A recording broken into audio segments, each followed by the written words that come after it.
Welcome back mga kakusina. It's another weekend and of course we have another recipe for you here at the Cuisinaire at its finest. Today we are cooking beef with broccoli. And hindi ito basta-bastang beef with broccoli, guys. We're gonna make it restaurant style. And as always, this is gonna be my version of the recipe, mga kakusina. Gagawin natin itong napakasarap and at the same time, napakadaling gawin. I'm gonna show you how to make my secret sauce. In fact, it's not a secret anymore since I'm gonna tell you the ingredients and how to make it. But I guarantee you guys that this would take your beef with broccoli to a whole new level. So, naglagay ako ng 5 cloves of garlic crushed in a measuring cup para madali itong i-mix. And I'm using 3 teaspoons of equal gold. If you're not on low carb, you can use regular white sugar. We will also be using 2 tablespoons of cornstarch. Pasensya na guys, but I really cannot find any low carb replacement for cornstarch. Ito yung magpapalapot sa ating sauce. We will also add ground black pepper, and you add this according to your preference or according to your taste. Kasi hindi lahat gusto ng mapaminta, but for me, I want it peppery. So I'm gonna put quite a lot. Now we're also gonna use 2 tablespoons of oyster sauce.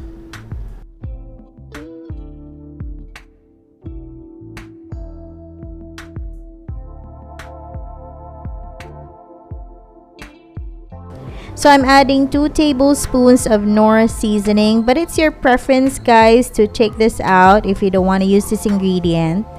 And then we're gonna add 4 tablespoons of low carb soy sauce.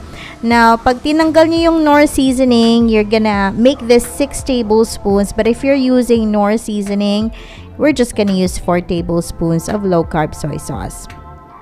And then of course, we're gonna add about a cup of hot water to dilute our sauce and para matunaw rin yung equal gold ng maigi. And that's it. This is gonna be our secret sauce, and you set this aside.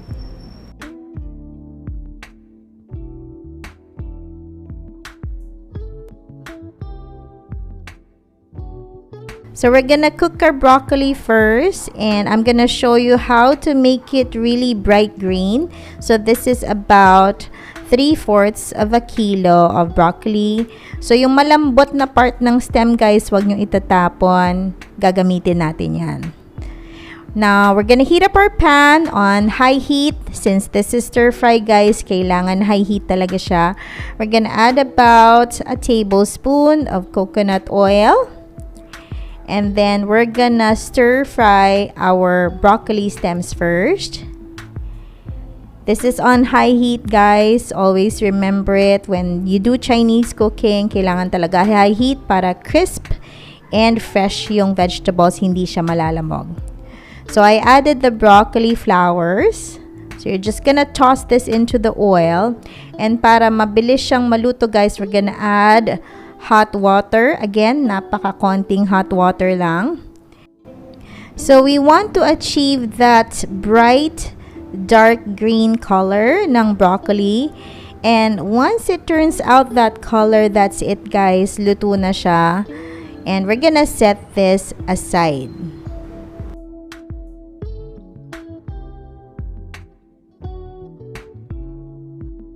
So in the same pan, without adding additional oil, we're gonna render out beef fat. So ito yung tinrim ko na taba ng baka guys, galing dun sa ating beef na gagamitin. Hindi natin itatapon yan guys because that's flavor. It just so happens that since ayaw nating masebo yung ating beef with broccoli, we're gonna draw out the oil. So we're gonna add a little bit of salt to flavor the fat. And then once lumabas na lahat nung mantika or halos lahat ng mantika nitong taba na ito, isi-set aside natin yon or tatanggalin natin yon. And we're just gonna probably retain a tablespoon para igisa yung ating lean part ng beef.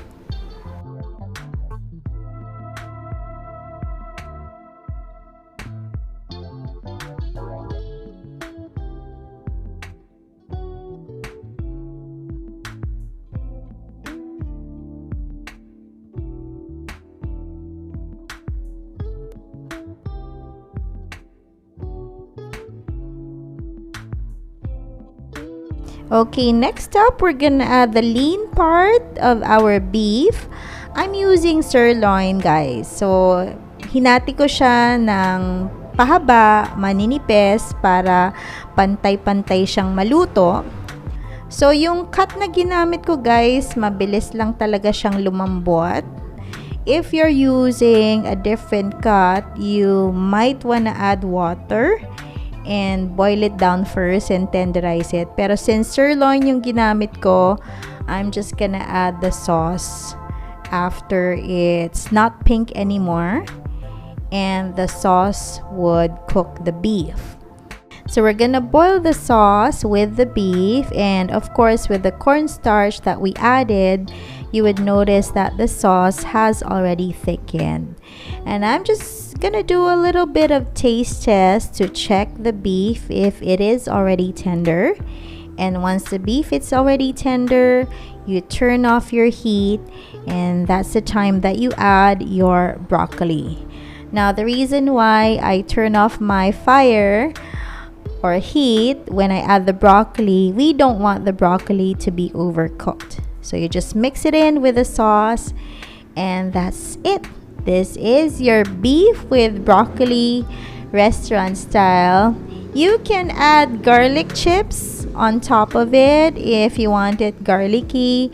You can also add toasted sesame seeds, but for me, okay na to. This is how I make it.